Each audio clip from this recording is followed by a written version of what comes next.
Un cliente me trajo este control de Xbox Series y como pueden ver tiene un drift tremendo hacia abajo y hacia arriba. Yo sospecho que es el sensor, pero vamos a comprobar.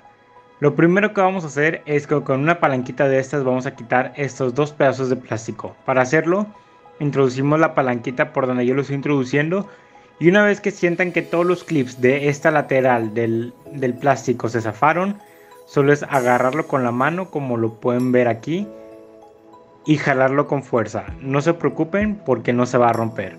Tengan confianza. Y ya que quitamos este pedazo, repetimos lo mismo con el otro plástico. Una vez que retiramos ya los dos, vamos a usar un destornillador de punta Torx 8, que es esto como destornillador de estrella que tiene un agujero en medio, para quitar los tornillos. Son un total de 5, es uno atrás de la cinta como lo están viendo, y son dos en los costados en donde estaban los plásticos que retiramos hace un momento. Ahora que quitamos ya los tornillos, vamos a levantar la carcasa, vamos a retirar los tapones de los joysticks y vamos a retirar también la carcasa inferior. Esto nos da acceso a lo que es la placa de control.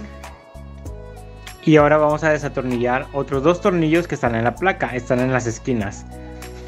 Una vez que ya quitamos estos tornillos ya podemos levantar la placa, no sin antes desconectar estos cables que están en medio.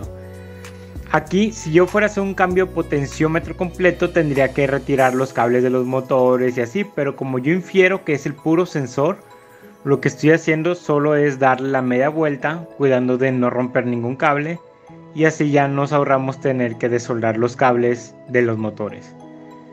Bueno, ahora sí vamos a levantar un poco el potenciómetro. Para esto estoy usando un destornillador de punta plana muy chiquito. Lo estoy introduciendo entre la parte metálica del joystick y el potenciómetro, que es lo verde. Ya que lo zafamos el potenciómetro, vamos a ver que tiene como un tipo de sensor o objeto dentro, y con ayuda de unas pinzas vamos a retirar esta piecita. Ahora vamos a agarrar una refacción que tengo y vamos a quitarle esa piecita que acabamos de quitar. Y ahora esta nueva pieza la vamos a introducir con mucho cuidado con ayuda de las pinzas adentro del potenciómetro del control, asegurándonos obviamente que quede muy bien instalada. Ya que queda bien instalada, volvemos a colocar el potenciómetro nuevamente en su lugar, asegurando que haga clic.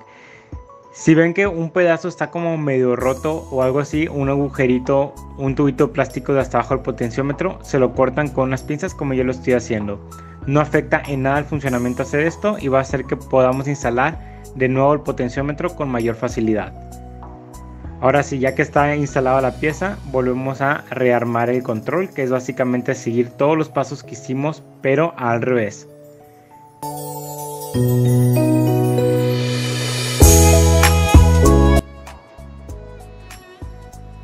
Ahora ya que lo volvimos a armar, pueden ver aquí que lo estoy volviendo a probar y ya no presenta ningún tipo de drift. Quiere decir que ya quedó el control y eso es todo. Gracias por ver el video y nos vemos hasta la siguiente. Adiós.